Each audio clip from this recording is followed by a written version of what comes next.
अस्सलाम वालेकुम फ्रेंड्स, मैं हूं आपका शुएब अहमद। सब्सक्राइब कीजिए मेरे चैनल को और बेल आइकन दबाइए मेरी वीडियो सबसे पहले देखने के लिए। दोस्तों, मैंने जो पहले PDCL विंगल की वीडियोस अपलोड की थी उसमें कुछ प्रॉब्लम्स आ रही थी। जो जो ट्रिक था, सॉरी, उसका PC फ़ोन का, वो तो बिल्कुल ही ब्लॉक्ड हो गया। उसके बाद मैंने किया था यूर फ्रीडम के जो कल वीडियो अपलोड की थी, तो वो वर्क कर रहा है लेकिन उसकी स्पीड बहुत कम है।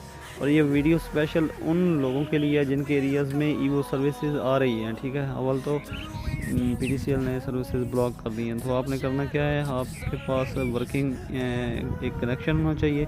वीडियो के नीचे डिस्क्रिप्शन में लिंक है, आपने वहाँ से वो VPN डाउनलोड कर लेना है। उसके सभी ये इस तरह कर लें, ज़ीरो VPN का ये वर्जन होगा जिसमें कुछ चेंजिंग्स हुई हैं। ये इसमें VIP वो मिलेंगे आपको सर्वर्स जिनकी स्पीड काफ़ी बेहतर है।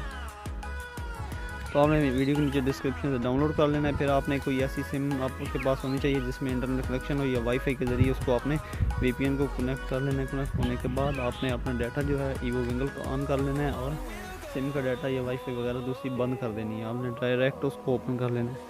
तो वो आपका तकरीबन 1 मिनट के बाद वो ऑटोमेटिकली वो चलने लग पड़ेगा इंटरनेट। और इसकी में एक और प्रॉब्लम ये है कि ये दिन में सिर्फ एक बार कनेक्ट होता है, आपने इसको डिस्कनेक्ट नहीं होने देना, लगातार यूज़ करना है। तो दोस्तों, ये थी आज की हमारी वीडियो देने शुक्रिया। अल्लाह हाफिज़। पाकिस्तान जिंदाबाद।